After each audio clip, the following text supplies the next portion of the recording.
Hi ma'am.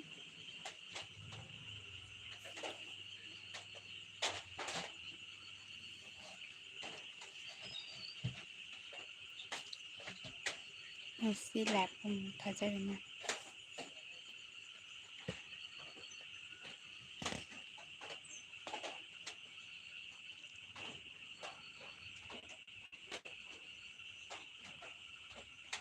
Hi.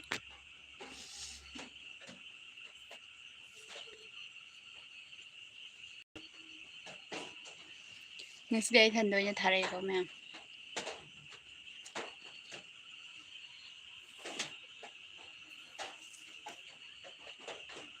Hello ma'am. How are you? Hi. Swami Laishram.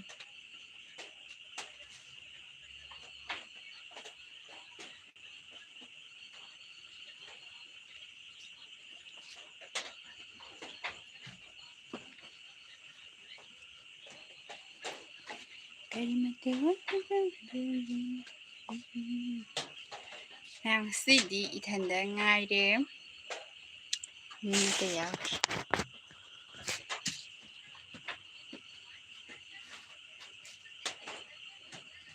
Hi.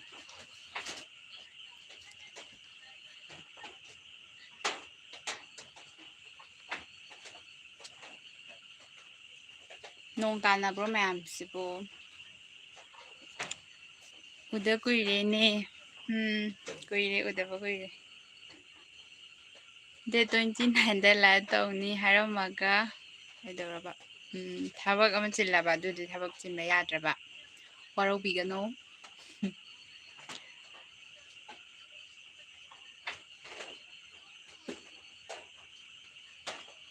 Ma'am nong tanabro.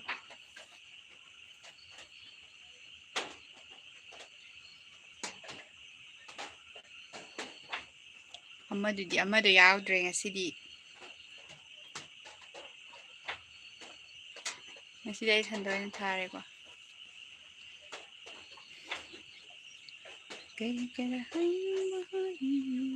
Nong tadri. Oh nong tai haro.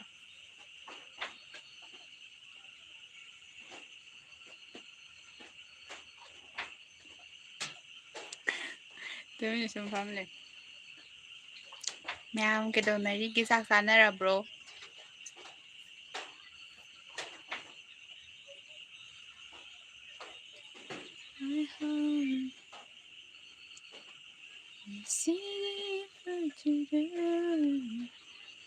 Ngasidi phada thokramene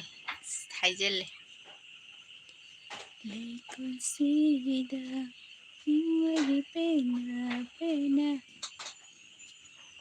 Samdi phajari. Samdi phajari sakti yaad. Pena. Bema. How. Kailam daino. Hayaldagine. Mado kaida sakkrino. Ma siyaroye. Ma thabam sakre.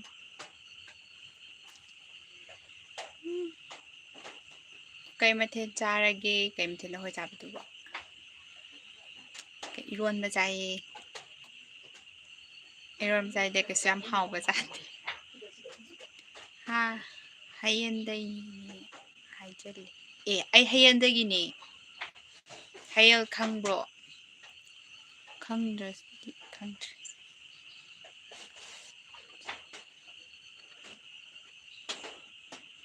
Kaya makeup henjen ba mali ngasidi. Makeup la kaino kangdre dai. Nang daw na phajaba layribo lamduda. Wati pa hajale aiji thanda panghada haraw haleni miyam sina.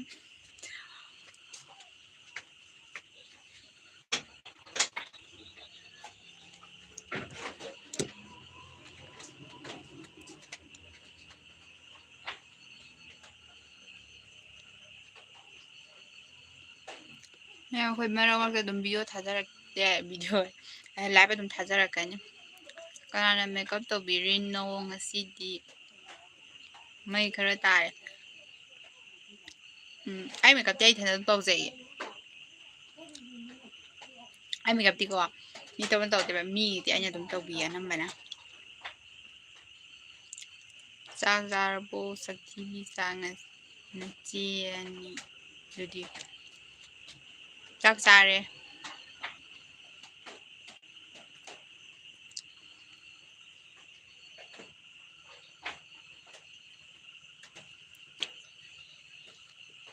ꯃꯌꯥꯝꯗꯤ ꯆꯥꯛ ꯆꯥꯅꯔꯕꯣ ꯁꯛ ꯐꯖꯕ ꯃꯌꯥꯝ ꯁꯛ ꯐꯖꯕ ꯃꯌꯥꯝ ꯆꯥꯛ ꯆꯥꯕꯤꯔꯕ꯭ꯔꯣ ꯑꯗꯨꯗꯤ ꯑꯩꯁꯨ ꯃꯦꯀꯞ ꯇꯧꯕꯤꯌꯣ ꯑꯩ ꯃꯦꯀꯞ ꯇꯧꯕ ꯃꯤ ꯅꯠꯇꯦ ꯅꯪꯒꯤ ꯃꯤꯡ ꯀꯔꯤꯅꯣ ꯑꯩꯒꯤ ꯃꯤꯡ ꯂꯤꯡꯖꯦꯟ ꯆꯥꯖꯔꯤ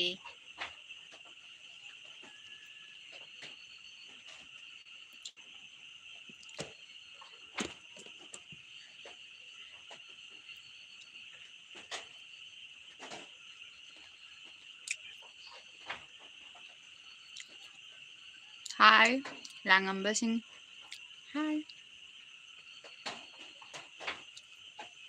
ꯍꯥꯏꯆꯍꯤ ꯀꯌꯥ ꯇꯥꯔꯦ ꯀꯩꯅꯣ ꯆꯍꯤ ꯀꯌꯥ ꯇꯥꯔꯦꯕ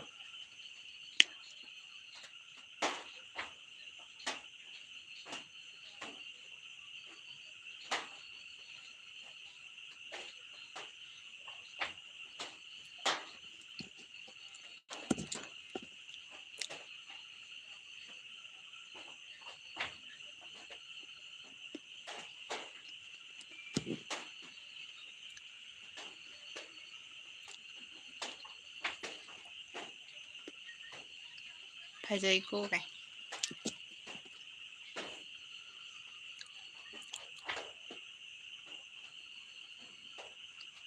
ꯌꯨꯝ ꯀꯥꯏꯗꯅꯣ ꯌꯨꯝ ꯑꯗꯅꯤ ꯆꯦ ꯑꯅꯤꯗꯨꯗꯤ ꯆꯦ ꯑꯅꯤꯗꯣ ꯌꯥꯎꯗ꯭ꯔꯦ ꯉꯁꯤ ꯆꯦ ꯑꯅꯤꯗꯣ ꯌꯥꯎꯗ꯭ꯔꯦ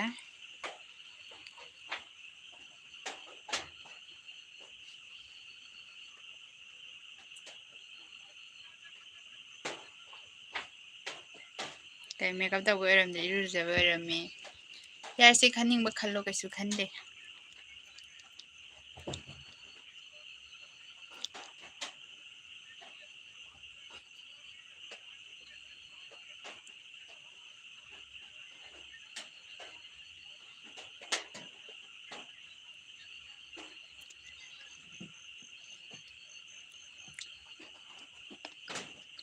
ꯑꯩ ꯃꯦꯀꯞ ꯇꯧꯕ ꯍꯩꯇꯦꯗ ꯃꯤꯉꯣꯟꯗꯗꯤ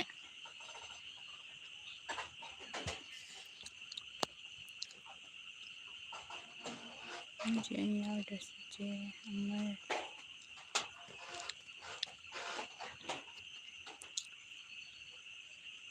ꯅꯪ ꯐꯖꯔꯦꯍꯦ ꯀꯩꯗꯧꯔꯤꯅꯣ ꯁꯨꯝ ꯐꯝꯃꯤꯌꯦ ꯂꯩꯁꯥꯕꯤ ꯑꯊꯤꯕꯤꯒꯦ ꯍꯥꯎ ꯆꯦꯒꯤ ꯁꯝꯗꯣ ꯑꯝꯇ ꯌꯦꯡꯒꯦ ꯎꯔꯤꯖꯤꯗꯤ ꯀꯔꯤ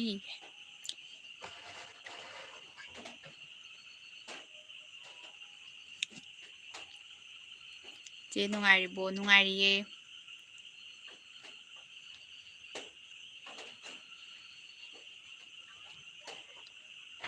ꯁꯝ ꯌꯥꯝ ꯇꯦꯜꯂꯦ ꯁꯤ ꯎꯔꯤꯁꯤ ꯈꯛꯇꯅꯤ ꯑꯃꯗꯣ ꯋꯦꯗꯔꯁꯤꯗ ꯗꯦꯠ ꯁꯣꯏꯗꯅ ꯆꯠꯂꯝꯅꯤ ꯈꯪꯉꯤ ꯗꯦꯠ ꯆꯠꯄ ꯅꯠꯇꯦ ꯃꯥ ꯊꯕꯛ ꯂꯩꯕꯒꯤꯅꯤ ꯁꯝ ꯈꯨꯁꯥꯡꯗꯣ ꯋꯥꯎ thank you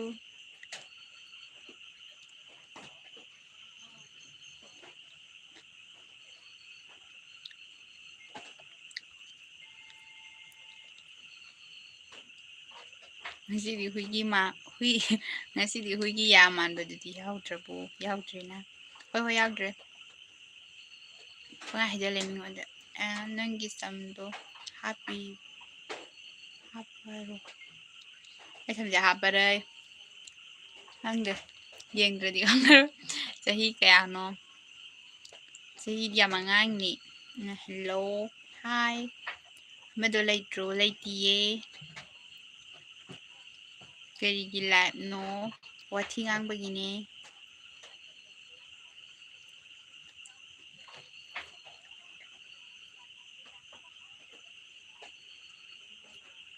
Numit lay chariro nate chujak chabane. Oi ka. Ningon. Hapuan. Oi, yet.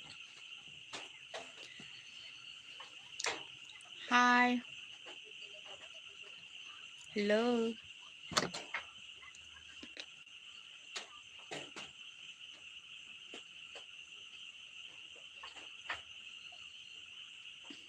Oi, mi uhandabi charine, mi uhanbada. Yami nangi samdo ahapa male. Kade ahapa no sam hapna bay. But male, man bani but ni. Good.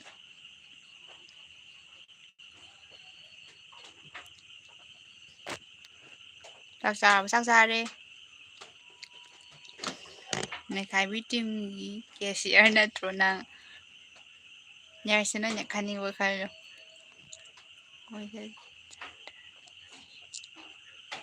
Oida jantrasido kaigino pambo kudangda kainunda pambo sirambane bandarakpade sumki sanbane. Tabak laitradi tabak pige tabak yam laida. Sahi masingdo hairakpaduna. Sahira. Hi. Honey out ngasi. Say hi, hello. Amado laitro laitiye amado halalo hangnare ngasidi. Amado soidana ya halaki. No.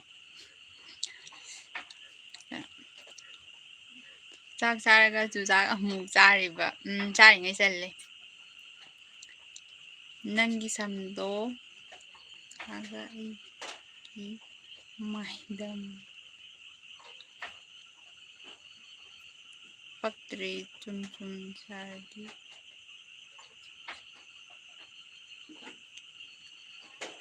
How should host? Lawai nupi TV. Yati thang nang na harakpabu. Saksari ro saksade.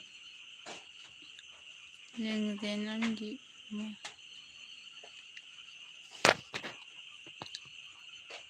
Kano.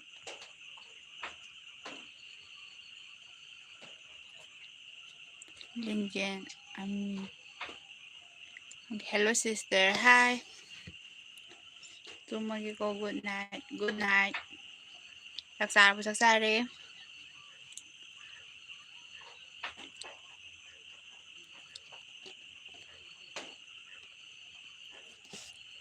Madudi udradi. Namdi adini nang. Oh. Lagi macawa mali ko nang si as. Samdos yung. Sama jorge.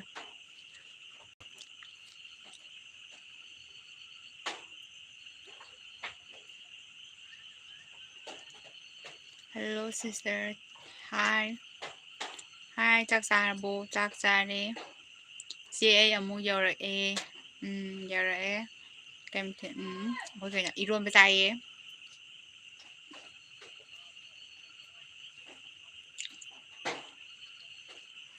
Iron bataye.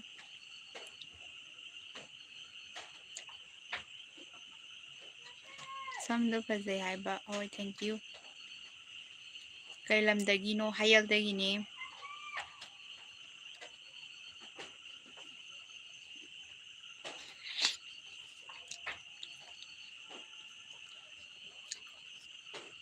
Mẹ hayal haje khangam basam ni khang basam. Karina taurito. Nangi say haidondiro. Nate. Chị samdo yam fazay. Sam loi phải sam gi lại bọn tha drum. Saksare. Kayo sari dubu tu saksaban juda.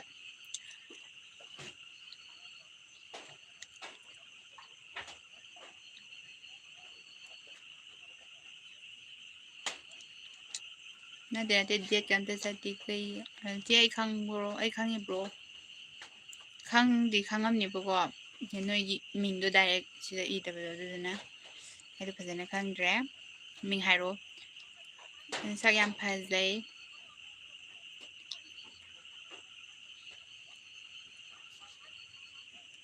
Hayel haidi Uchiwa Hayel mayang imphal khangagadi adudai kitang haidara adum laireko.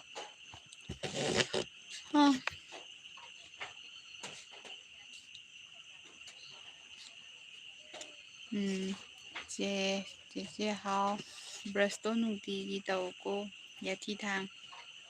som brush nungtigi tawbidabro aidi dum tawe kadaidagino kadaigi hayaldagine che ai gorido karam kai lamdagino ai kautokre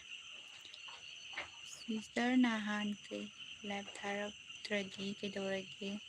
o thabak chinba adudunane sum nungtigi thabado adu ngamdaba che ai gorini gori haji karam kai lamdagino ai kautokre saunugo o fare di ai to amagi o chak charbo che chak chare uchiwa garden laibaduro hoi garden do adudagi adu naknare uchiwa garden naknare haidi khange aidi radio loktak manaktagini lauremba ai radio ma aiju daide adu naknare hayaldagini ko Lingjen nungtigi lab tharo o nungtigi thabadi ngamdi haidi thabak ingang ju chin chum taw khopani ko yungi thabak amamma haiba malai chak chare jenang nahan kawba khumdi kaide kawrino tinganba abungar kaide kawge ai loi khumbani ko tahoda boiramni kai waidano kawrido sister chak chare che aina ising chawbaro hengbado che aina ising chawbaro yengbado kaidano ai khangdri kai skunda tamge hairo kai skunda pamgi kai samdo bajake lab thana biba yumdadi loiramani o lab tana yam interpesine ba ije aidi chamane edum khane da lab na lab ki video na video gi yum na yum gi sathok thorak badana dum matang gi eduni sida nate je lambida kawrakpada kai waida ga thengnai no ai tadabe oramni saunu mathang adum kawro number sai kya suragi sai dam angangne aige ming amado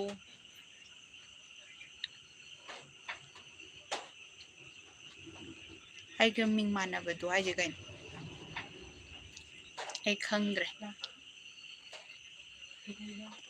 tamge haiba chummi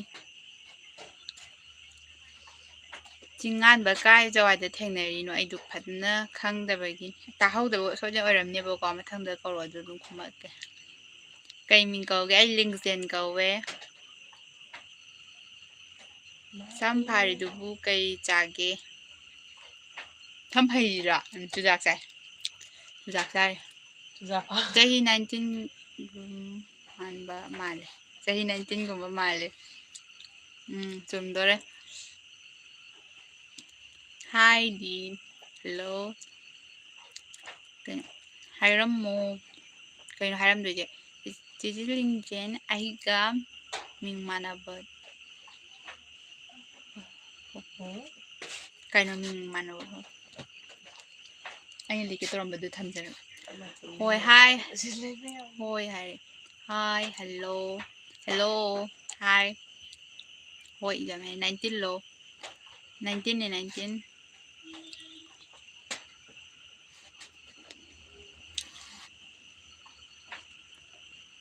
gulabi short video ama thagatpado angchongda songe yam phajai angchong yam phajai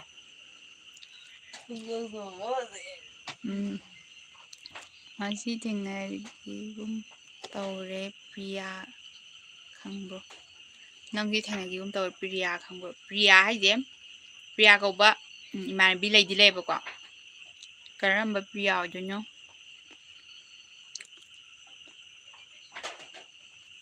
ꯀꯟꯅ ꯀꯟꯅ ꯀꯩꯅꯣ ꯆꯔꯥꯡꯅꯦꯅ guitar ꯈꯪꯕ꯭ꯔꯥ ꯆꯔꯥꯡ ꯅꯦꯅꯦ guitar ꯈꯪꯕ꯭ꯔꯥ ꯀꯔꯝꯕꯅꯣ ꯅꯦꯅꯦ guitar ꯍꯥꯏꯁꯤꯕꯣ ꯆꯔꯥꯡ ꯅꯦꯅꯦ ꯒꯤꯇꯥ ꯑꯩ ꯈꯪꯗ꯭ꯔꯤ ꯈꯪꯗꯕ ꯍꯥꯏꯔꯣ ꯑꯩ ꯐꯖꯅ ꯈꯪꯗ꯭ꯔꯤ ꯆꯥꯛ ꯆꯥꯔꯕꯣ ꯆꯥꯛ ꯆꯥꯔꯦ ꯅꯦꯅꯦ ꯒꯤꯇꯥ ꯑꯩ ꯐꯖꯅ ꯈꯪꯗ꯭ꯔꯤ ꯉꯁꯤꯗꯤ ꯃꯤ ꯌꯥꯝꯗꯕ ꯃꯥꯜꯂꯦ ꯌꯥꯝꯗꯦ 19 ꯆꯔꯥꯡꯗꯒꯤꯔꯣ 19 ꯑꯣꯏꯔꯗꯤ ꯇꯧꯔ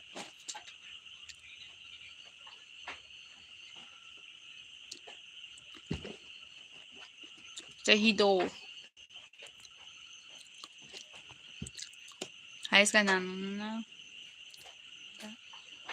ꯅꯣꯛꯏꯗꯣ ꯑꯩꯈꯣꯏ ꯆꯦ ꯑꯣꯏꯅ ꯆꯥꯛ ꯆꯥꯔꯕꯣ ꯆꯦ ꯆꯥꯛ ꯆꯥꯔꯦ ꯀꯔꯤ ꯁ꯭ꯀꯨꯜꯗ ꯇꯝꯒꯦ ꯑꯩ ꯁ꯭ꯀꯨꯜ ꯅꯠꯇꯦ ꯀꯣꯂꯦꯖ ꯑꯣꯏꯅ ꯇꯧꯔꯦ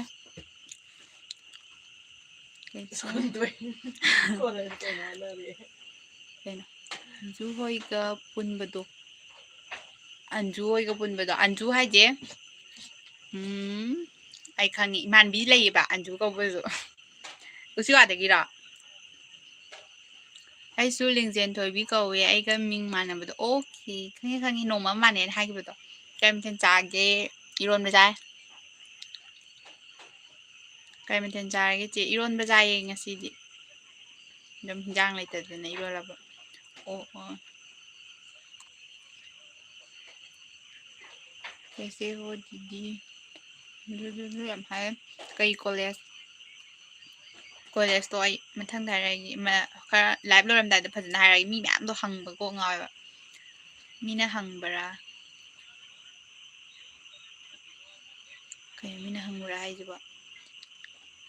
ꯂꯤꯡꯖꯦꯟ ꯑꯗꯨꯗꯤ ꯆꯦ ꯅꯨꯡꯁꯤꯌꯦ ꯊꯦꯡꯀ꯭ꯌꯨ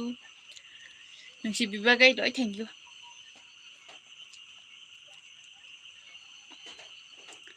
ꯀꯩꯅꯣ ꯃꯌꯥꯏ ꯂꯝꯕꯤꯗ ꯇꯝꯕ꯭ꯔꯣ ꯅꯪ ꯑꯩ ꯇꯝꯗꯤꯌꯦ ꯃꯌꯥꯏ ꯂꯝꯕꯤꯗ ꯑꯩꯒꯤ ꯆꯦꯅꯦꯜ ꯁꯕꯁꯀ꯭ꯔꯥꯏꯞ ꯇꯧꯔꯝꯃꯣ ꯀꯩ ꯍꯥꯏꯅ ꯍꯥꯡꯒꯦ ꯆꯦ ꯑꯩ ꯎꯆꯤꯋꯥꯒꯤ ꯑꯕꯨꯡꯗꯣꯅꯦ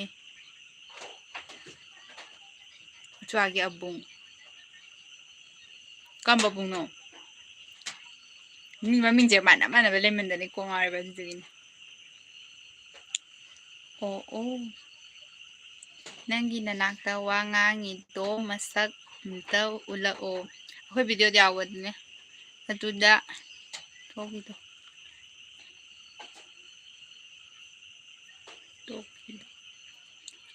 ꯑꯣ ꯏꯆꯦ ꯍꯣꯏꯒꯤ ꯚꯤꯗꯤꯑꯣ ꯌꯦꯡꯉꯦ ꯌꯥꯝ ꯅꯣꯛꯅꯤꯡꯉꯦ ꯆꯐꯨ ꯊꯨꯒꯥꯏꯕꯒꯤꯗꯣ ꯏꯁꯤꯡꯗ ꯊꯥꯗꯕꯒꯤꯗꯣ ꯅꯣꯛꯅꯤꯡꯕꯅꯦ ꯀꯨꯏꯔꯕꯅꯦ ꯑꯗꯨ ꯚꯤꯗꯤꯑꯣꯗꯨꯗꯤ ꯈꯔ ꯀꯨꯏꯔꯦꯕ ꯊꯥ 3-4 ꯁꯨꯔꯝꯃꯅꯤ ꯑꯇꯩꯁꯨ ꯌꯦꯡꯉꯣ ꯑꯇꯩꯁꯨ ꯃꯌꯥꯝ ꯌꯥꯝ ꯊꯥꯒꯠꯄꯅꯦ ꯂꯣꯏ ꯌꯦꯡꯉꯣ ꯀꯩ ꯃꯤꯡ ꯀꯧꯒꯦ ꯑꯩ ꯂꯤꯡꯖꯦꯟ ꯀꯧꯋꯦ ꯃꯌꯥꯝ ꯑꯩꯒꯤ ꯃꯤꯡ ꯂꯤꯡꯖꯦꯟ ꯀꯧꯋꯦ ꯂꯣꯏ ꯈꯪꯖꯤꯜꯍꯧꯔꯣ ꯍꯌꯦꯡ ꯂꯥꯛꯀꯦ ꯅꯣꯏ ꯂꯩꯀꯥꯏꯗꯁꯦ ꯍꯣꯏ ꯂꯥꯛꯑꯣ ꯑꯩ ꯇꯨꯝꯕ ꯆꯠꯂꯒꯦ bye good night okay good night 1 subscriber ꯇꯪꯅꯤ ꯑꯣ ꯌꯦꯡꯒꯦ ꯆꯦꯆꯦ ꯀꯩꯅꯣ ꯑꯣ ꯃꯥ ꯌꯦꯡꯕ ꯌꯥꯔꯔꯣꯏ ꯇꯨꯝꯒꯔꯦ ꯉꯁꯤꯗꯤ ꯂꯥꯏꯚ ꯌꯥꯝ ꯂꯥꯡꯉꯤ ꯀꯩꯅꯣ ꯂꯥꯡꯗꯦꯌꯦ ꯂꯥꯏꯚꯇ ꯌꯥꯝ ꯂꯥꯡꯗꯦ ꯍꯥꯏꯔꯣ ꯉꯁꯤꯗꯤ ꯃꯤꯅ ꯈꯪꯕ꯭ꯔꯥ ꯍꯣꯅꯤꯒꯤ ꯃꯃꯥꯟꯅꯕꯤꯅꯤ ꯑꯣ ꯃꯤꯅꯥ ꯈꯪꯕ꯭ꯔꯣ ꯍꯣꯅꯤꯒꯤ ꯃꯃꯥꯟꯅꯕꯤ ꯈꯪꯉꯦ ꯃꯤꯅꯥ ꯈꯪꯉꯦ ꯃꯤꯅꯥꯁꯨ ꯈꯪꯉꯤ ꯍꯣꯅꯤꯗꯤ ꯈꯪꯉꯦ ꯑꯗꯣ ꯆꯤꯆꯦ ꯑꯃꯗꯣ ꯌꯥꯎꯗ꯭ꯔꯦ ꯂꯤꯡꯖꯦꯟ ꯍꯥꯎ ꯀꯩ ꯃꯤꯡ ꯀꯧꯒꯦ ꯆꯦ ꯑꯩ ꯂꯤꯡꯖꯦꯟ ꯀꯧꯋꯦ ꯑꯩ ꯃꯤꯡꯁꯦ ꯑꯗꯨꯝ ꯍꯥꯏꯕꯗ ꯁꯤꯗꯧꯔꯦ ꯂꯥꯁꯇ ꯁꯨꯃꯥꯏꯅ ꯃꯤꯡꯁꯦ ꯊꯥꯗꯣꯛꯑꯒ ꯄꯥꯏꯕ ꯇꯧꯔꯤꯗꯣꯏꯅꯤ ꯑꯩꯁꯨ ꯚꯤꯗꯤꯑꯣ ꯅꯝꯕ ꯌꯥꯎꯒꯦ ꯌꯥꯎꯁꯦ ꯂꯥꯛꯑꯣ ꯚꯤꯗꯤꯑꯣ ꯅꯝꯕ ꯌꯥꯎꯕꯒꯤꯗꯤ ꯂꯣꯏ ꯌꯥꯏ ꯍꯥꯏꯗꯤ ꯑꯩꯈꯣꯏ ꯚꯤꯗꯤꯑꯣꯗ ꯃꯤ ꯌꯥꯝꯗꯦꯕꯀꯣ ꯑꯗꯨꯗꯨꯅ ꯑꯩꯈꯣꯏ 3 ꯑꯗꯨꯝ ꯇꯧꯔꯒ ꯅꯝꯕ ꯈꯣꯠꯅꯕꯗ ꯑꯗꯨꯝ ꯋꯥꯏꯑꯦꯕ ꯂꯤꯡꯖꯦꯟꯗꯣ ꯃꯊꯛꯇ ꯊꯦꯜꯂꯣ poster oina lamga minga hoi hoi advine fine hangna be mo to mathangda ai phajana ire the to mai ngasi the laudre ha charabo je chare hi hello ngasi di je amado yaudраbanina yam langdare haiba labse langdre ai thanda sum lang liptudi haina ai su kamai langnya aduna ni ko jahi kaya surage yam phajaye jahi ai hor live lam da da hai mi am change bo ko jahi ming lam ha dai si dore Lingjen mukbang to minase ya yabo yae mukbang to bai di yae cha bai di lo yae di dum sa si lao noya leira dum lao ko tawda ken mi ahum yaramdaw male noi team se mi ahum tang dumai dum taw haidi mi ja to bodi yarni ba ko ado amu dum sangdaba amu yawo amu yawdaba adum taw adum yawi da hoi di loin yawi ngai ai su kita chagi chu sak to jaw la loi to ni saw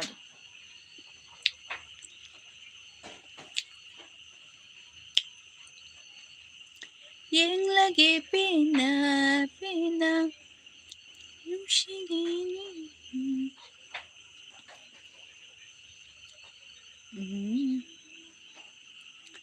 chính địa xa đi ingilay jinadana kenkiba kalak ida Lingjen reels su thagal o phone support ne bema thagalake atai myam ju phone support loi to pi mi yam dre support to bi ai su yam hai oh isai su yam hai wa male thank you ai sum hai badi na de sum sak bithana than lep ke do le du khang star bo sare noi comedy series nam bagi do phone da adum numbro yam lange phone nam adu number to haidi record to ngana to bana ta banina hoje dum nang lipstick haidi phone to namma dum thadok bane ba dudna mi to dum wanu nganga bagi ai sun nganu purake tawse che mu bang hoi hoi nganu pura la tawra je ai di ready leiram cha bai di ko khadum cha ga lewa kai chagi kai no ai bo chak sai hayeng kai hano hayeng tawse yaye hayeng tawse ya de ai tawse isai phajaba amta sagla o sagla ke isai de hai de ko adu nok isai sakpi sanarako akhoi tabi sanage hoi hi hello sister new subscriber ne aigi channel su hangbane Sophia Huidrom hairaga hangbane longba kangan phajaba thagatpan longba kangan phajaba thagatpan hara hoi tarake akhoi masen support tawnaga tabani Jesse kaidagino ai hayaldagine hayal khangro yai pare sana tomba blog hello hi like done thank you like age adudi akhoi ni la age Alex ka hoi lao Alex ka Alex hai dina karamba ai amta khang adum lao ya akhoi yum khang ba natro lao where are you from Manipur sister support tawminase thank you tawminase yai fare sana tomba blog hai ai khangi che noi gi channel do aina subscribe tawgrabani Beron hoina nambada tawba video number do oi layo paisa tumjalaga paisa paidi mayam kara khanjanara laibiro hi ꯆꯦ ꯂꯤꯡꯖꯦꯟ ꯅꯪꯕ ꯀꯦꯔꯥ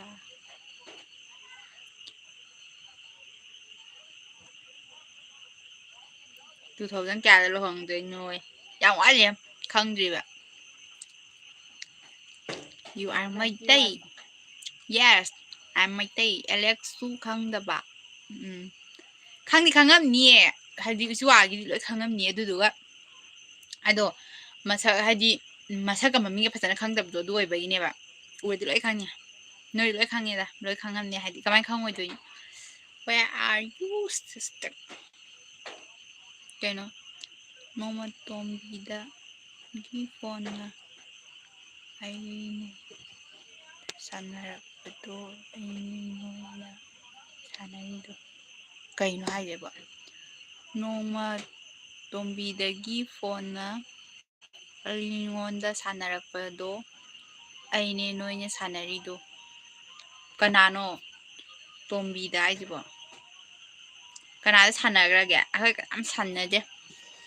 phone tora mi khaibdo pak tawdeba sister na sak yam isabado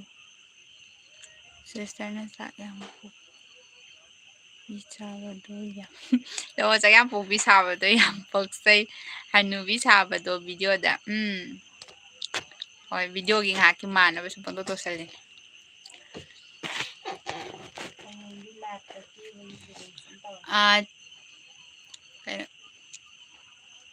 제기 이친 이나우 kayano akhoi isin naura ahum ne ahum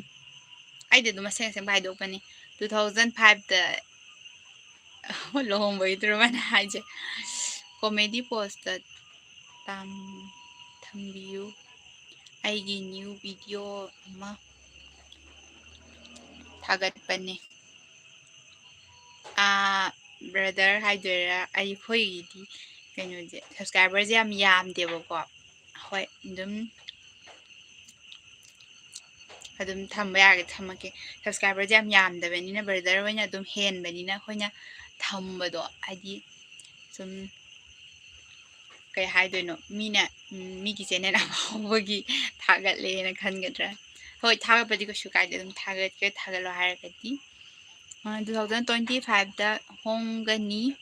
haibani kada daurini ka yam khangbire ai 2025 ko hongoi ko yam wali sahi nya kanu khangde thiraki ge mathang adudu hairak aidi khangbro laurembam thasana ai khangdi uswa da giroba uswa de oi di khangbon ni sakto yam thiye thibane songgi samlangsi ngobire aigi chiraida kara hongzari pagadauba chirai ai jo handalam hari kan mi ge chirai loi tangnare din ka su khalranu Lingjen gi rasida ngauzaba kai live si share tawbiramo tawbiramo live su tawramo pamjaba insang hairamo ha kan hairamo haira pamjaba hinjang la ai yam istam chamba ai jom sumwa ngang lebanya ya nang tombi di khangbra tombi ju khangdi ai ngasidi chese yam phajaye ma kaino mayang infan thoiba male mayang infan thoiba male ai kaino na tei jadre he thoi hai ha kuki yam haire birenda ka yam machin chale ai noigi channel yengba haukibasi ama video ke kak baido santhi manba ke kak baido santhi nanti aduda ai gi di yam driye noina yam hele tawake yai fare thana tomba tawake noi team do yam pakte okay pakte ba khoina tawbagi natra na yengida ahoina paamagadi ahoi sister haidora brother haidora thengnaba phangamoi ado khoina paamdabase adonga sumanya tek sam thabir pa yam nungaise mani haje ai mani kai gi na tra mani kai haje khangde khang Khoi uswa gi mi de loi khang atai khang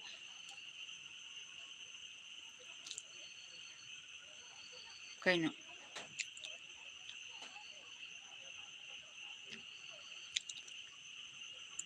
nakan dai do yeng game mai pak pi Lingjen kai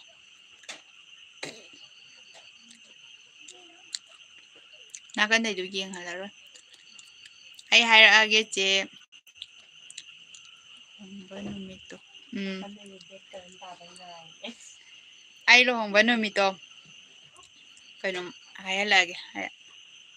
ai di noi video adum yenge yai fare sana tomba thank you video yang bi bagi adum aina di yenge bako thagala ko da namba dum yeng bane ide adi dum anauba video dum yenge ai khangdaba do nang ai khangdi khangam ni noi na ming du swana iuba jidane haba adi maming khangda masak phadana khangdaba do du Instagram paidra Instagram pairaga Instagram no thi mu hagara kai sari no chari do o su dang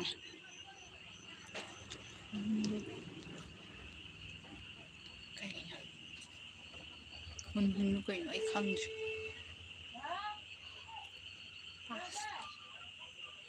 bi khang ko ko loi ngar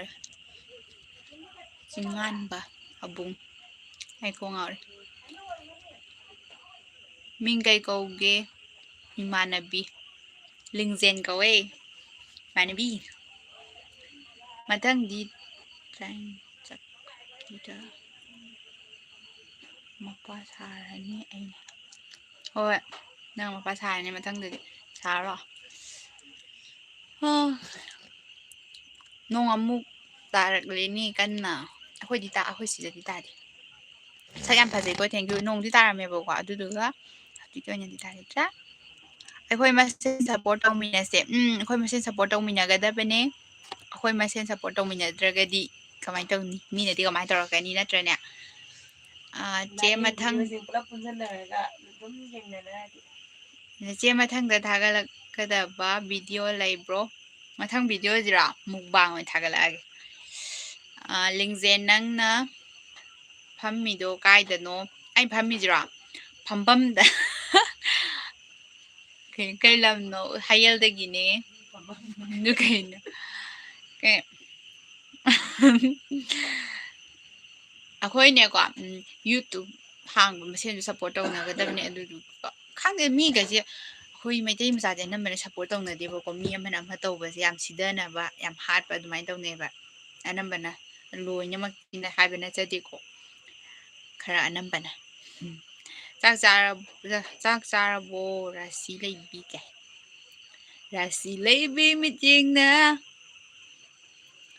mi sing se zat yam lei he mi sing se zat yam lei ko ngawre du na chummi jingan ba abung nokpada yam rasi leiye noklaki yam henjana nokla di yadaro pakje mo hairan tawre subscribe thank you subscribe tawdaba mi yawraga di subscribe loi tawsinbiramo aduga like amamga nambiramo me like yenge live se yenge khannaba kunkundo karaino kunkun sai khangudri haba kunkun tumgraba hoja mase tum hawre nong tadro noi adwaida nong tadi kharaga tamna tarmebako hojik kitang tama phadi kharaga hangtorapado hi hello nangkre thank you atai loi nambiramo ahoi kunkundo tungre mangasi ta mayam chathalaga mayamna like nesmana nambiramo ngai noigi chayam popi nahangi video do yam nokpada yengba yam nokpada yengba yam nungai thank you yai fare sana tomba bro thank you yengbi bagi hariyaman hi hello hello ꯑꯃꯨꯛꯇꯪ ꯀꯟꯅ ꯅꯣꯛꯂꯛꯑꯣ subscribe ꯇꯧꯔꯛꯀꯦ ꯑꯩ ꯏꯊꯟꯗꯅꯤꯅ ꯀꯟꯅ ꯅꯣꯛꯄ ꯇꯜꯂꯦꯕ ꯑꯗꯨꯝ subscribe ꯇꯧꯕꯤꯔꯝꯃꯣ ꯇꯧꯅꯤꯡꯗ꯭ꯔꯒꯁꯨ ꯀꯥꯏꯗꯦ ꯑꯩ ꯈꯪꯗꯦ ꯀꯩ ꯍꯥꯏꯗꯣꯏꯅꯣ ꯃꯤꯉꯣꯟꯗꯗꯤ ꯂꯤꯡꯖꯦꯟꯅ ꯋꯥ ꯍꯥꯏꯕꯗꯣ ꯁꯝꯗ ꯑꯃꯨꯛ ꯄꯥꯏꯔꯤꯗꯨ ꯀꯩꯒꯤꯅꯣ ꯁꯝ ꯐꯥꯏꯅ ꯁꯨꯝ ꯄꯥꯏꯕꯅꯦ ꯃꯅꯤꯄꯨꯔ ꯅꯠꯇ꯭ꯔꯦ ꯑꯗꯨꯗꯤ ꯅꯣꯏ ꯑꯗꯨꯋꯥꯏꯗ ꯃꯅꯤꯄꯨꯔ ꯁꯤ ꯍꯥꯡꯇꯣꯔꯛꯄꯒꯤꯅꯦ ꯁꯣꯏꯅꯔꯦ ꯍꯥꯏ ꯍꯜꯂꯣ ꯅꯣꯡ ꯇꯥꯔꯝꯃꯦꯕ ꯍꯧꯖꯤꯛ ꯇꯥꯔꯝꯃꯦ ꯑꯗꯨꯝ ꯇꯥꯔꯝꯃꯦ ꯑꯩ ꯁꯤꯌꯥꯔ ꯇꯧꯔꯛꯀꯦ ꯚꯤꯗꯤꯑꯣ ꯅꯨꯡꯉꯥꯏꯕ ꯊꯥꯒꯠꯂꯛꯑꯣ ꯍꯣꯏ ꯊꯦꯡꯀ꯭ꯌꯨ ꯁꯤꯌꯥꯔ ꯑꯗꯨꯝ ꯇꯧꯕꯤꯌꯣ ꯏꯪꯂꯤꯁ ꯀꯥꯏ ꯁꯤꯌꯥꯔ ꯑꯗꯨꯝ ꯇꯧꯕꯤꯌꯣ ꯑꯗꯨꯝ ꯊꯥꯒꯠꯂꯒꯦ what is your name my name is ꯂꯤꯡꯖꯦꯟ ꯃꯤꯅ ꯌꯦꯡꯅꯤꯡꯗ꯭ꯔꯁꯨ ꯑꯩ ꯅꯝꯗꯅ ꯌꯦꯡꯍꯟꯒꯦ ꯑꯩ ꯃꯤꯅ ꯌꯦꯡꯅꯤꯡꯗ꯭ꯔꯁꯨ ꯑꯩ ꯅꯝꯗꯅ ꯌꯦꯡꯍꯟꯒꯦꯕ ꯌꯦꯡꯍꯜꯂꯣ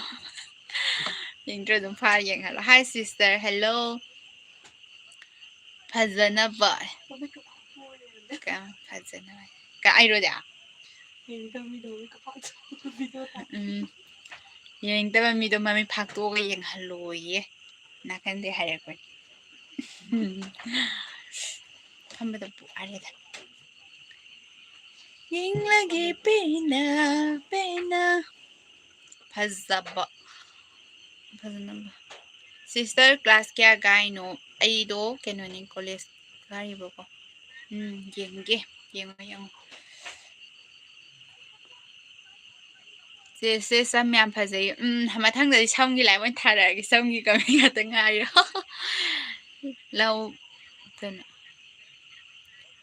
ꯂꯋꯥꯏ ꯃꯌꯥꯒꯤ ꯁꯝꯗꯣ ꯀꯅꯥꯅ ꯆꯥꯊꯣꯛꯈ꯭ꯔꯒꯦ ꯇꯧꯔꯤꯁꯤꯕꯣ ꯁꯝꯁꯦ ꯂꯋꯥꯏ ꯇꯥꯡꯁꯤꯜꯂꯛꯑꯦꯅ ꯇꯧꯔꯤꯁꯦ ꯈꯪꯗꯦꯗ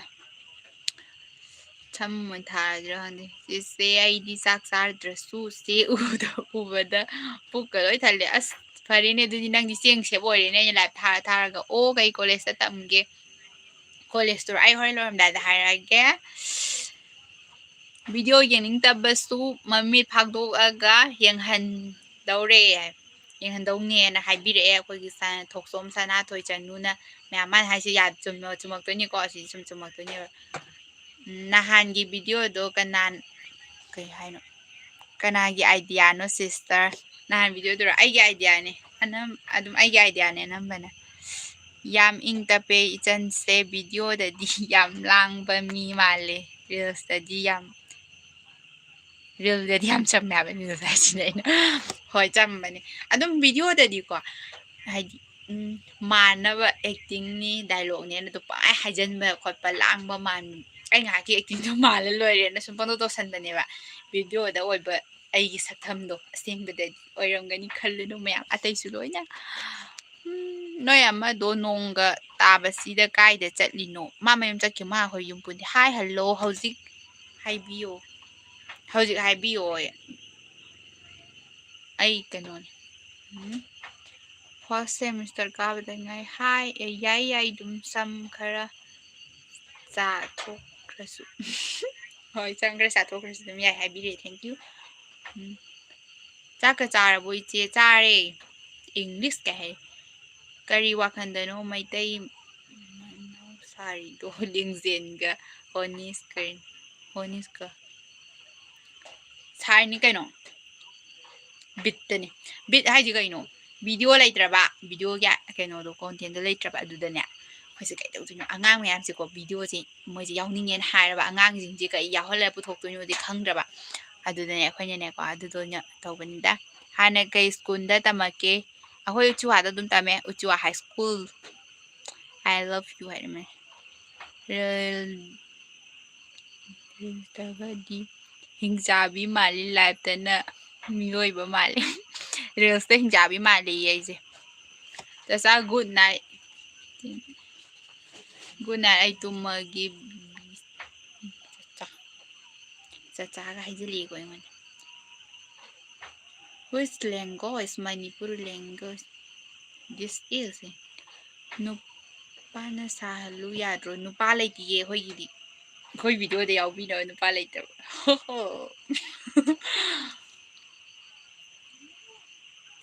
Yenglagi pena. Kali ay niya sa masambal.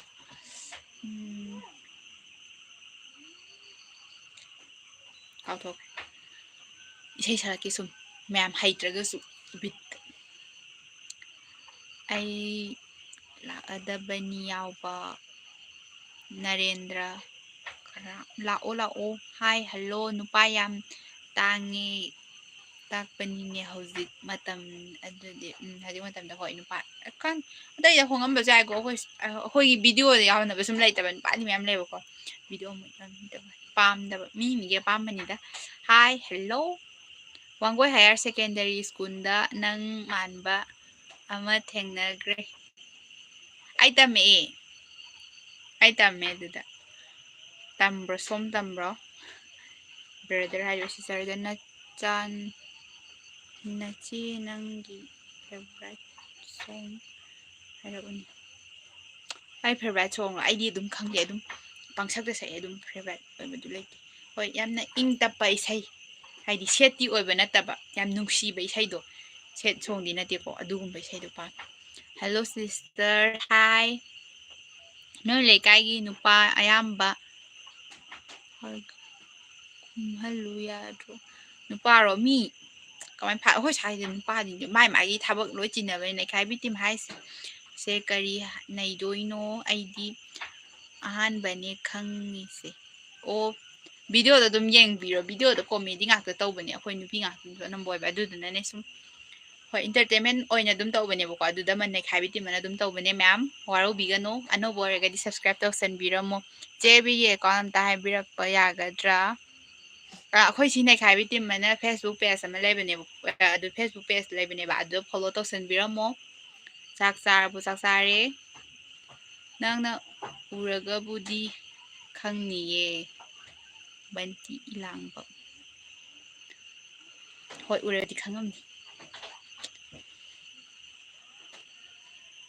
na hojik tami bro wangoida hana loigra baro ai khang urabdi khangni da mayam isai amta tasi lab mapudagi yana bro mayam yana bro hairo aina nangse malaba ai hana tamame ko naidi naidaba naidaba naiba saba dumai harje da kaisu kaide akhoi ahum subscribe tawrabani se thank you jinganba bung thank you isan aigisu video yengbiyo hoi yenge ai yenge ba dum yenge pham daga tawra thagappa khoba da yawbado dum yenge nanga manai ni haji gaino benti langpam samsu yam sange sister thank you thank you ajina sam sang thank you ai thank you sumai man ko ngoksele Lingjen noi da ada mora oina yawong injarage ada mora oina yawong inbirakano khoidadi ada mora pamdi akhoi swai da ada mora pamdi ada mora leibro ke jinganba abung yayi kai hare ahibam Bizenti Devi number PO hare number do hojiki laptop na mai number pini isai okay isai sarake ben ilang Mongoles haiba nanga manai ne haiba college di ai kan college kada tamge nang college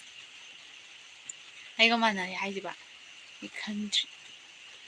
hi Jay abenao kasar bonoy ti inaw sa haide koi benao saktar bona IG pirak une nangi IG ro ai mingda dum hang bane as 1 2 3 isai matek amta tasi salaki ai jung kamen pa ne ko mayam kamen pa dragadi kamen pa to haide ba kai lamdagi no isan se ai do hayel dagi ne keno nong ta bo re ai hayel dagi ne akhoi manipur wari nong tare ai hayel dagi ne bo ko keno da hayel khangbra mayang imphal do adi kitang haidaraga dum laire ko maintenance Tingkaisiba mora Nubina mora Duni Sizimba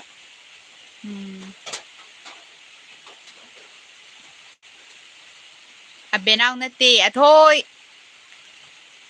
Net yai de Fazana che Net yai de fazana che net pudi ya bro Nong di tare ba ko Ni hale net yai ro ai lo sila da ban che Jindumbi ka how Jindumbi hai ra TV hai ra pajar bi hai ra anyway adudi Manipur College da tamme ai budi Manipur College da tamme ai di Manipur College da tamdi yay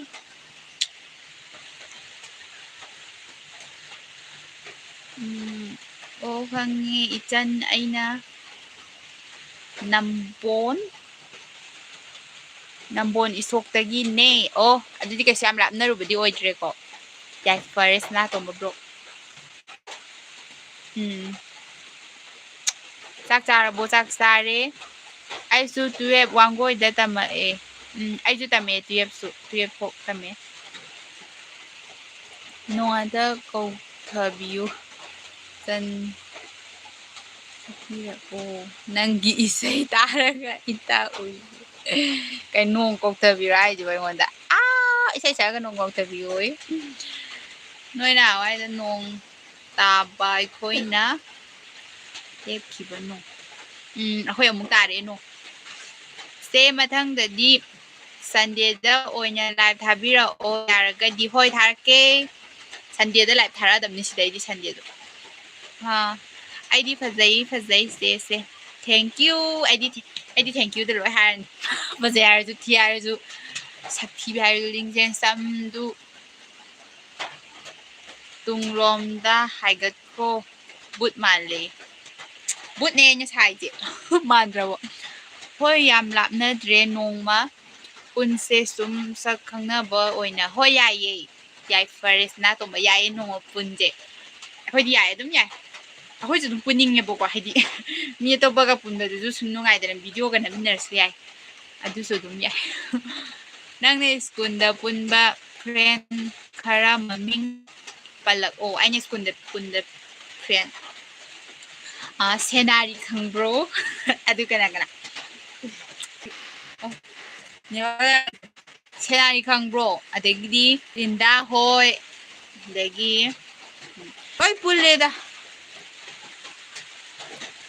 Makhoi tadeda nong tabe makhon tadeda nong tabe nong di tai kai makhon tade hai di ba nong tai thi hai ba mi thok oi thok moi thok ro dun yeng ni IG hai ra o ai text taurake ya first na tum blo o ai ga IG da ai hai ra gi ko ai do Lingjen thok na hang ba ne bo ko follow to send biro thank you Jen ne 이제 살게 농 다리면 따를 왜 보지기 싱데 사디 설 마이테이기 사이니 세나리가이나 반하이바 호지 그리고 강행아 사이드 민산 민나 룸메 민산 민나 룸메 오케이 농 수다래 에이 Scenario Manipur College tamnya ni ID tamu ye kay haiba hoziki do IZG Mobile Legends sana bro Mobile Legends sana dia Mobile Legends sana do net apa ngam da bai net che ID YouTube jo muka bunne ne ko amado mo net ama mesa di idea ba tu de ki sana jo ko no tare Jing de sathi inge lai jin na dana kin khi ba kalaki da kaim kau ge Lingjen kau ai na kin de do malang Kumbagi nong khaglag nong nung kali wow thank you nung kali nung ge oro tahan lagi ba kaba taba hore ba tabi tahan lagi ba isay su yam hay ko yay pare sana tumaplo thank you hay di ba hay ba dinate ko sun isay ba sa linya ba ido mal hal de ba nusi isay do che nusi be sa sala nya kai ko lesta tam doi ba ai ro kano da MUC da tam ge na tawri noi ro do nong taba net chap ne ai su 1 year mo lai rame o ne nong taba ne chap ra ai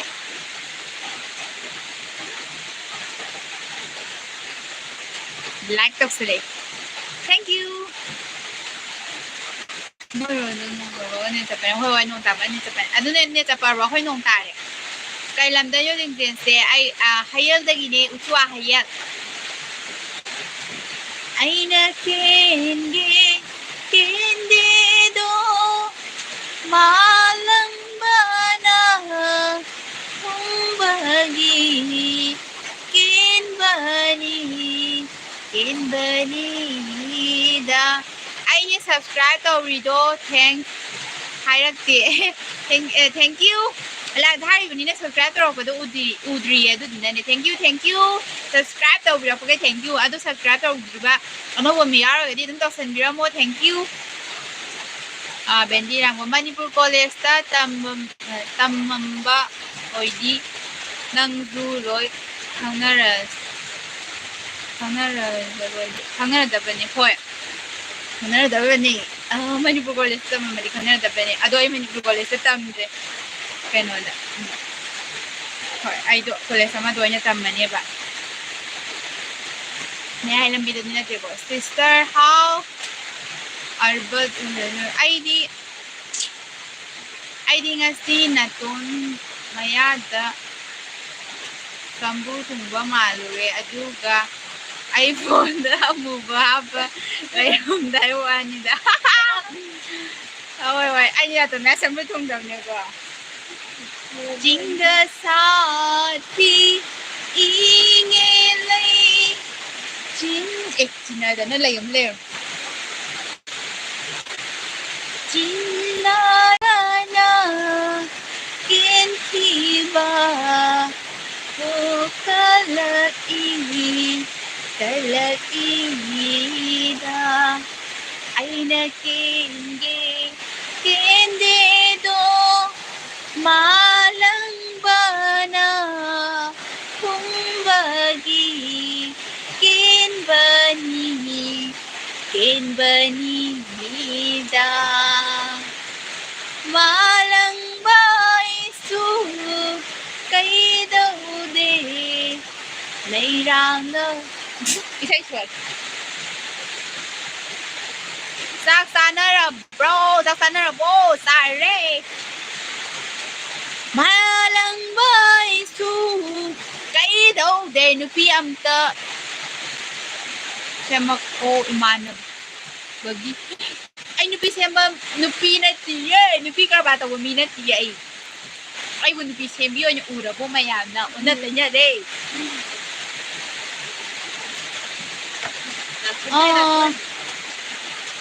Karino isan se lakham suryas isan se isayam hai kamban chawi I do na haiba isai do amta sagla o kamban chawi hai do na haiba isai je chen khang ba rasi ko ba ama laiba thandai nya rasi ko ama laiba tai nya karai wai de ai khamdre nang na moire na kongdong na mayang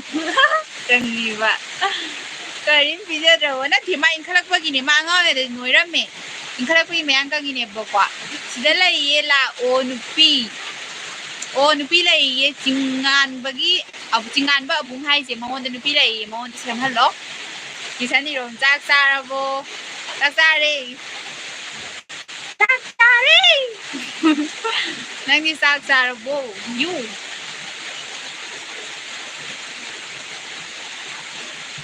mata pumbada rasigi loinyaraga chatnaba hotnabiyu ka rasiyam yaudroba nakso mam sitingal asa rasiyam yaudroba yam henjali nang oina koinarasidana isa pa khangne ka isa pa khangne na koilaw laraga nupi phangadawi type ka beautiful thank you rasidi ka ang gay ko ngari rasi yaubra yaudabra aigi la thabam thopa dum thare rasom chili ka na somje hajju sin dagari rasi wadi ko haina ro ai post kar tau le ka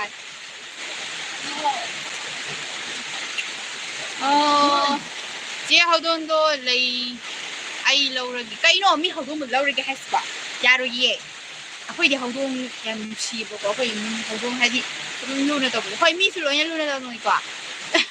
mi su lo nya luna tau nei ado akhoi gi su luna tau we du na mi ngon da pi ba di pa moi ye akhoi di have support kai have support ai ri thi khang yam ba tau ni nang di have tau ni nang di ai khang ya ba nang na sa ko have kin na sak ne ba thai tau ni da nang silap na kai tak na ga game di Sonia Masamali ai lam ni nga di Sonia Masamali me la ni yeng bi yo na som hap tin lo hai na som hap tin le em chen ja ge kai ma the iron ba chai hagi tau ba ne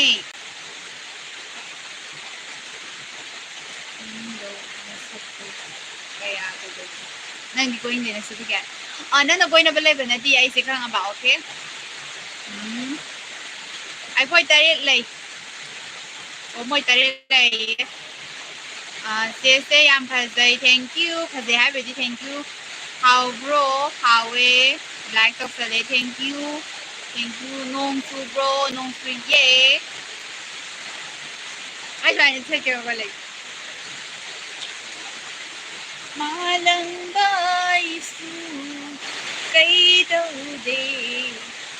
lấy rang lấy khô lối bagi in bani sister mình cái cầu gái mình Lingjen cầu web love you chat get hai ba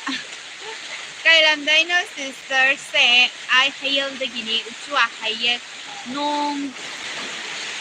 jare tumo lại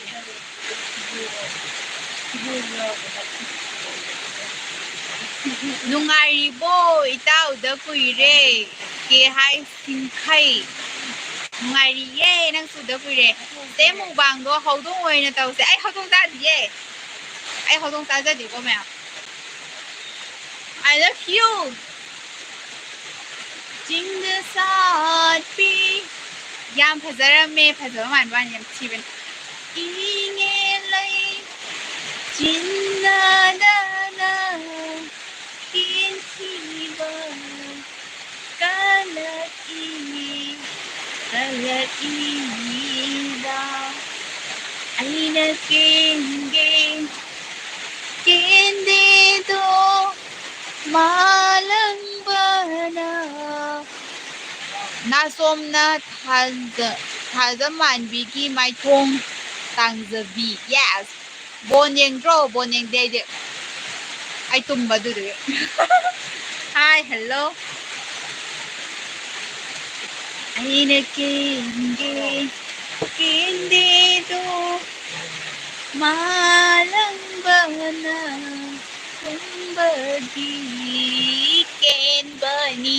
semi dilin sai haye sumbro mi di saban sarang gani ai di sa di ye kai na bagi isai phazabam ta sagla o kai na bai se ai di kai dream ye kai na bai se pak ta di sister sai ka surage sahi ra ya mangang oi da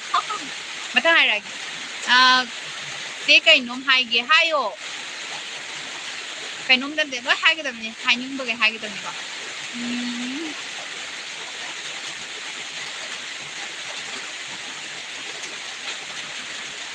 ก็ปวมได้ยังไง lauraga o ima haina numidang sida kapadi ay mi nangauri hanya gani laki kuman noi sign pi sem nga sign pi sem o hai bado lai sister okay nga sign pi ke ma hai ge bado du thole ha jin pi sem bi na ba mi ma thole e maya ai ma ai pa bu to bu jin lo de le kang numita kesri mukbang tawra o tawra ke adu video di ai han tawra ezegi isai amta se ezegi isai amta haro se ai sake ha ha ata nok lak o ha Jesse aigi imanabi ka masak manay as ay do migal oy masak manabane ba amana amma mar ha kani hi hello pong bang tara o dana tarke tarke kai phagi to ai mukba pong to sa di bo kwa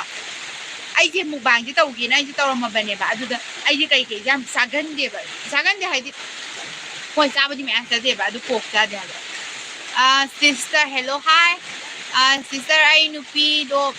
mangonda pigrage aduga nang na ay ka kunya rase nang yare ni hai ba ay sai na khangi ka is wachi yam khang bire nang loi follow live nang thaho do hi hello kaina Henmanli wow mi yam na changi ngasai wai di yam me des na adu yam Sister yam nungsi thank you nungsi mi bagi sister yumde mapanam ta thogo ising saw brayeng mi saw di ye hui sida di shin hoi to ba mapan me am saw yo hui sidi pa saw de sister sa bu sa re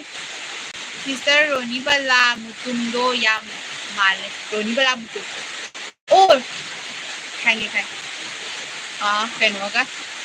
kang lei king apa maga to na tra adu to video na minera pa ni madra adu de yina te ko sister sa bo sare wow thank you hayai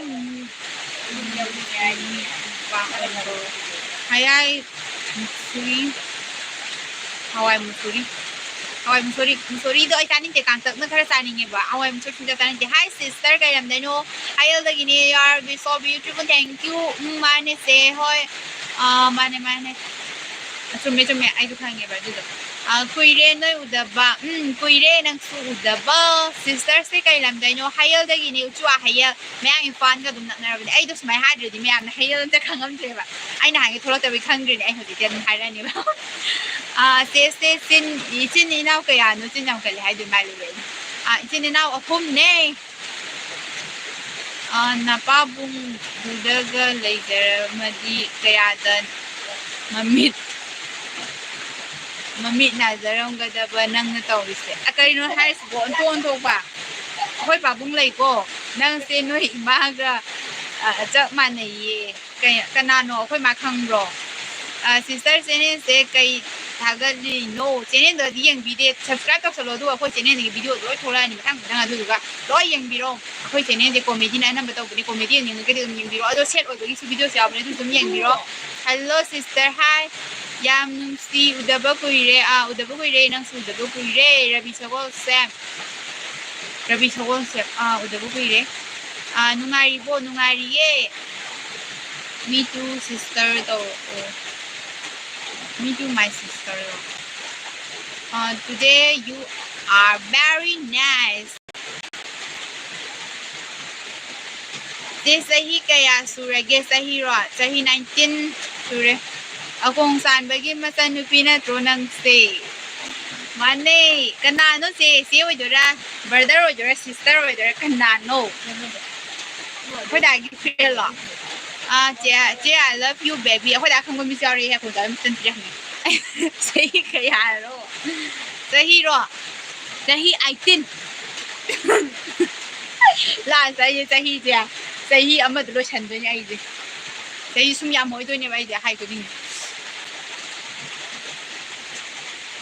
Noi dagi friend ne kay lamdagi no akoy dai friend oi dai loi khangam ne akoy mdala ama ba akoy mdala ama dai khangam ni bako akoy mdala am dagi di khang kay lamdagi no dagi mamana pa chính đưa sao ngọt phi ý nghe lấy chính na na na kiến thi ba dùng bộ na đi kiến đi đó không kia ta yêu được chưa? Không cái này này ai cũng bây giờ là như anh ta hàng ai tham môi cái nó không ngao đồ anh ta hàng ai tham môi 기반이 이생다 여기보도 묵다 여행을 호행하게 호행하게 공산 베디 그이 호나리게 마기수 유튜브 채널 수다 있더니 아주도 좀 떠오를까 아때 타박 매암 떠리 거다가 좀 파우파우나 좀 라트 하고도 그이 민거게 거다기 만나 봐 하이자 kay min kauge brother ay di noy da ubrida tagpadi adum tatmin so ay kang singan bagina ko daw si hari kamay na nungari no karamba makangi nungari no karamba makangi nungari no haje hangge chenen hang ro magi so hang bane magi no wari explain to bagi kay min ko gito dagi mamana ba live bani live na kung dalake na chomdo no dagi nati ani di live yang yay nasira live yang oh itira bini malabi yang ini itira binu ngari bo ay itira binu ngari bo kamay lay rige ay di khangau di na ba ay man di mala bane ba rabi sago se ma bi ay itira bi ojala di khala bane ay na hangge to ba du itira bi ay upau trabo do itan sadananda sapay Lingjen oo nang tawba Lingjen oo nang tawba siya ay karam man kham rek ay kam re isay dom dasagla o noise there oira su yai sakpa itina or su yai isay sakpa salo sadanan dagi say ay ne lore chalage hayeng mayam hapaga yeng lage hoi yeng asigi ko na adudi kay hay na hange mana tawri do explain do magi dura movie review manipur tu ma channel ni story do hang movie review manipur na hang bane yamba ay dala lagi mamana ba brother noi dagi su tawbiyo yamna mayamna please moi dagi su tawbiyo mayamna please tawbiyo mayamna subscribe ro mai yam bani ay ga yam dawan voice tawang kem ay ga nung sinaste hare akoy dagi channel do movie review manipur na hang bani mayam explain daw bagi hindi film mayamna su akan da da mayam ma ka samam na bale ga di alo dum yeng de sian koi hindi ko mi loy ngam khangam ni pa ado sum ma kan mai ta yaw do da kay lam no hayal da gini sister no su bro nung yang kan suri mana tauri bro explain do mana taw bani explain do review manipur movie review manipur na taw bani channel maming do aduda adum yang brother adu khoi da na pa ban magi keno ne channel ne where are you yang kan ngan ba mai te je kai no korea maron ga lon jale ngan ba na korea maron lon jale manipur mai te masadi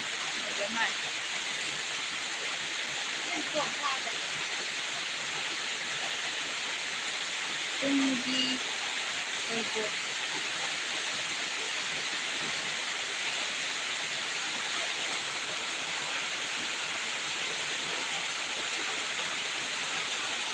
ꯀꯩꯅꯣ ꯑꯇꯣꯞꯄ talent ꯌꯥꯝ ꯂꯩꯕꯅꯤ ꯃꯥꯏ ꯄꯥꯛꯀꯅꯤ ꯑꯗꯣ ꯕ꯭ꯔꯗꯔꯒꯤ ꯃꯤꯡ ꯀꯔꯤ ꯀꯧꯒꯦ ꯑꯝꯇ ꯍꯥꯏꯕꯤꯔꯝꯃꯣ ꯑꯩꯅꯁꯨ ꯈꯪꯅꯕ ꯗꯗꯥꯗꯁꯨ ꯑꯗꯨꯝ ꯍꯥꯏꯒꯦꯕꯀꯣ ꯁꯦ ꯑꯩ ꯊꯣꯛꯑꯒꯦ ꯍꯌꯦꯡ ꯂꯥꯛꯑꯒꯦ ꯃꯨꯛꯕꯥꯡ ꯍꯣꯏ ꯌꯥꯏꯌꯦ ꯈꯔ ꯉꯟꯅ ꯂꯥꯛꯑꯣ ꯇꯧꯕꯇꯕꯨ ꯍꯥꯏꯗꯤ ꯆꯥꯕ ꯊꯛꯄꯗꯤ ꯈꯔ ꯉꯟꯅ ꯆꯥꯕꯅ ꯐꯩꯗꯅ ngana lao ngana nakoi oregadi hoi lakna lakna na de segari ke me ando de si makhadan tio na de si makhadan tio ba ye kai da yong ne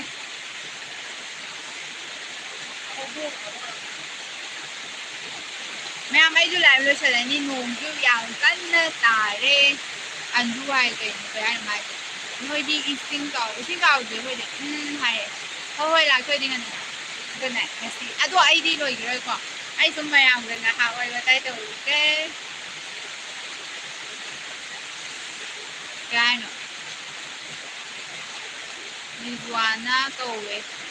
Rizwana kauwe brother na sister ne maga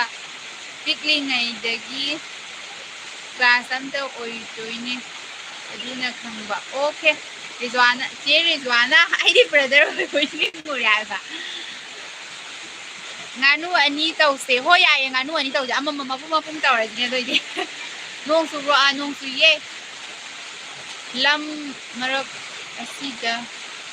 lan marak asida lagharaga yamna nungaiba male nungaite lan je kaino akhoi manipur da tawbane manipur masane ai kamanya haidi nungai doino ba mayam du khallo ne haidi isa na khali wakhan du khallo nang nungai bo lan doi ai nungai makha leisa yamna khazeye thank you bye bye che oi hari amati brother oi yet ya mai lai nga kha ben live lo sala ni da ik kung ni thangdel manipuri sing amuk saudore bazar je ki taw phogala ni moi dum na ka de han si sen mam lai na da hi hello love you tumadoro tumra di ka do no di ko hi ba tumadoro hi ba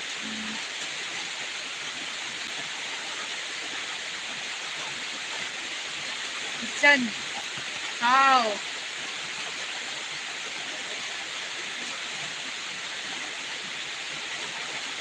subscribe tawduraga magi channel do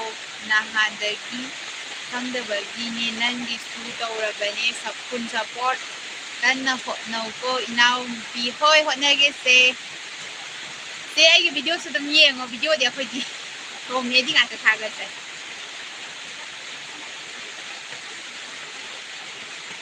ai ngang da infan turen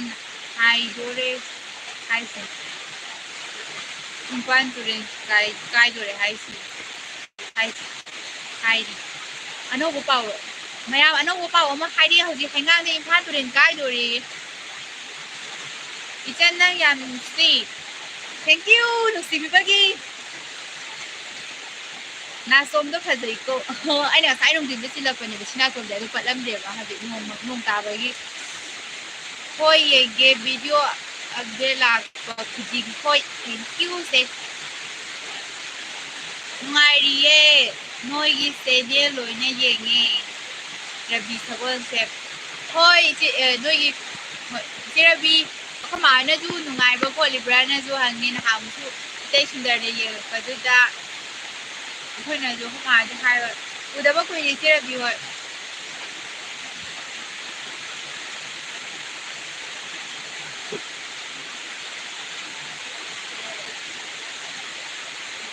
da ba je ka dum ye ye phone nung de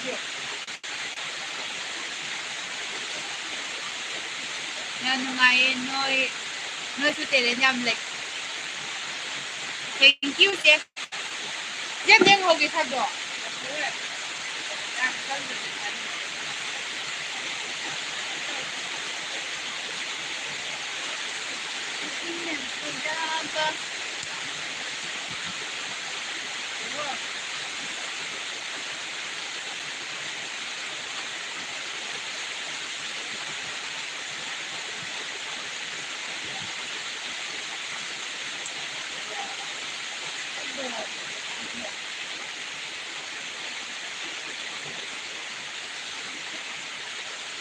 Ma'am, me too yam yam at present. I just left to it. Me, madam,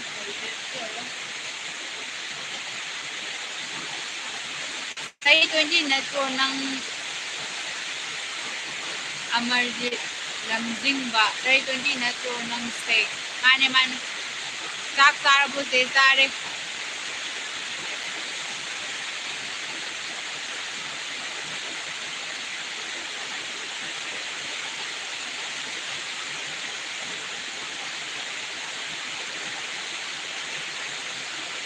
Tumaroy, Troy Chan, tumadabani.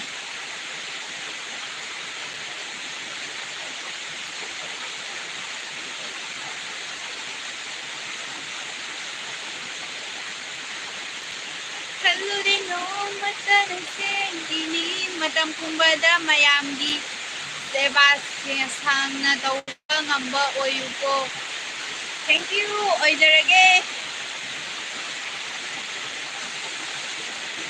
Chipa tinggi. Xem sao cái con mèo. Isan si vi min cây câu bro câu beno. Lingjen câu we. Chipa tinggi. Chipa banda masih di kari ni. Kiri ni sir. Kiri ni pada bot. Siklamat ang ganda, musiba na karihiwalang iba. Oy nadrama, nanggit na tuluna. Hazayda, thank you. Mayam, ay live lo salaga nung jam ka na tari. Nung ko tari, aduga thank you. Mayam, good night. Mathanda I live ko na tharage mayam ngasi ko ni good night. Bye bye. Kayo lay duga jam tane lay ro ko good night everyone, good night.